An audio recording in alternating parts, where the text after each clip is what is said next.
Hi, this is Simon, and this is a short video about signal processing and plugins. In signal processing, we're making changes to signals, streams of information.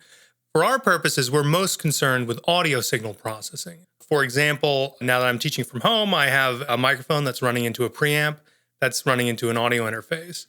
The audio interface then digitizes the audio before it goes into my computer. What the preamp is doing is it's taking the very, very small fluctuations in amplitude that the microphone produces and making them louder, increasing the voltage of that signal. This is all accomplished with analog electronics. Moving to an analog mixer, we're making transformations in the voltage. We might be attenuating that voltage, we might be boosting that voltage, we might be applying filters through the EQ. Again, all of this is accomplished through electronics. If we were to replace this with our DAW channel strip here, again, it looks very, very similar, but it's really important to note that now that we're working inside the computer, we're not using electronics to adjust voltages anymore.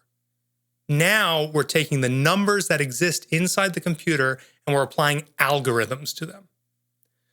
What numbers? Well, these numbers are samples. We've started with voltages, put them through an ADC, an analog to digital converter, and then created a list of samples, single instantaneous measurements of the amplitude of that signal.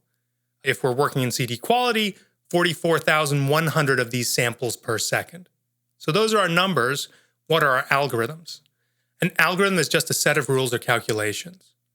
To take a common algorithm, normalizing a file. When we normalize, we want to take the highest amplitude that exists and make that the highest amplitude that we can represent. So let's think about what the algorithm for that would be. First, we need to find the highest amplitude sample in that audio file. So we go through all of the samples in that audio file, each individual one, 44,100 per second, and we find the one that has the highest amplitude. Okay, then we look at it. Is this at 100%? If so, stop. 100% being our maximum amplitude. If it's not at 100%, let's go to step 3. Okay, find out what you have to multiply the highest amplitude by to get 100%. So let's say that highest amplitude was at 50%. We're multiplying that by 2. Finally, now that we have that number, multiply by 2, we take every sample in the file and multiply that by the same number, multiply it by 2. So this would be the algorithm for normalization. Anything you do in your DAW, EQ, compression, reverb effects, that's all applying some kind of algorithm to the numbers that are representing your audio files. There's a lot of DSP, digital signal processing, that you can do inside of Pro Tools, Logic, and Reaper, but often we'll take other software plugins and use it to increase the functionality of our DAW. So let's talk a bit about plugins. Plugins broadly are software that add a feature to an existing program. Oftentimes, outside of the world of audio, these are called add-ons or extensions.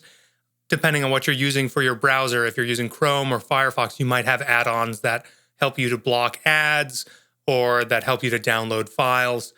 This is a similar idea of a software running within another software. Oftentimes, for both your browser and for audio, plugins are made by a different company than the ones that make the DAW software. These are referred to as third-party plugins. The people who make your DAW are a party, you're a party, and then people who make the plugins are a third party. So, for example, if you're running Native Instruments Contact, a sampling software inside of Avid's Pro Tools, this is a third-party plugin. So, since these softwares are made by a third party, they're made by different companies, we need to think a little bit about compatibility. We need to understand some things about compatibility. Plugins come in several different formats, and these formats help us understand how they can be used. Let's focus on 3. First, VST, Virtual Studio Technology. This is compatible with a bunch of different programs, Reaper, Ableton, Audacity. You can run this in Adobe Audition too, but these are not immediately compatible with Logic X or Pro Tools. I say immediately compatible because there are workarounds, but we're going to set those aside for the moment. Audio units are Mac OS X only, and they're not compatible with Pro Tools, but these are compatible, obviously, with Logic, which is also an Apple software. Also, AAX files, Avid audio extensions, only compatible with Pro Tools. These replace RTAS and TDM formats. Finally, you'll also hear about 32-bit or 64-bit plugins. It's really important that we understand this is not the bit depth of the plugins, right? So if we're talking CD quality audio, 16 bits, oftentimes we work in 24 bits or 32-bit float. This 32-bit or 64-bit is not related to that. Instead, this is talking about the computer processing. We don't need to dig too deeply into computer architecture in this discussion, but it's worth understanding that we're in the middle of a transition to 64-bit. So new DAWs like Logic X and Pro Tools are only going to be compatible with 64-bit plugins. If you're looking online for plugins, you might look carefully and see if they're 32-bit or 64-bit or both. So let's recap. First, signal processing changes our audio signal. This signal processing can be analog or digital. Analog signal processing changes voltage with electronics. Digital signal processing, or DSP, changes samples with algorithms. Plugins are software that run inside of your DAW, adding functionality. And when working with plugins, we need to understand which formats will be compatible with your workflow.